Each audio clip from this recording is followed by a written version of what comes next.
Hello guys, welcome back to our brand new mini blog. আজ একটা মজাদার জিনিস হবে। আমি সন্ধ্যাবেলা কি নাস্তা করবো সেটা বুঝতে পারছি না। তো মা দুটো অপশান দিয়েছে, একটা হচ্ছে চাউমিন, একটা হচ্ছে এগ রোল। বাট দুটোই আমার ফেভারিট, কিন্তু দুটো তো খাওয়া যাবে না, কখনই আমি খেতে পারবো না দুটো। তো তার মধ্যে যে কোনো একটা আমি খাবো, কিন্তু কোনটা খাবো আমি সেটাই বুঝতে পারছি না। তো এই দুটো আঙুল নেবো, এই দুটোর মধ্যে আমি দুটো নাম দেবো, চাউমিন এগ রোল। মা কোনটা ধরে চলো দেখা যাক। তাহলে এইটা হচ্ছে চাউমিন, এইটা হচ্ছে এগ রোল। তো চলো দেখা যাক মা কোনটা ধরে। তো আমি দুটো আঙুল তোমাকে দেবো, সেটার মধ্যে তুমি দুটোর মধ্যে একটা ধরবে। যেটা ধরবে আমি সেটাই খাবো, ঠিক আছে? দুটোর মধ্যে দুটো নাম দেওয়া আছে, তো দুটো ধরবে, দুটোর মধ্যে একটা ধরবে, সেটা আমি খাবো।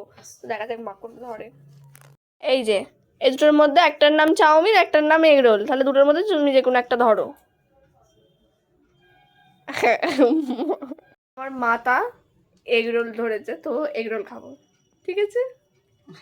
তো এই যে চাউমিন, হ্যাঁ মা ধরেছিল এগ রোল, কিন্তু আমার তারপরে মনটা হলো যে না, চাউমিনটা খাই, ওই জন্য চাউমিনটাই নিয়ে এলাম, মানে মা নিয়ে এলো। যাই হোক, এটা আমার দারুণ লাগে। তো গাইস, টাটা বাই বাই, খেয়ে নিয়ে আমি আবার পরে ভিডিও নিয়ে দেখা হচ্ছে।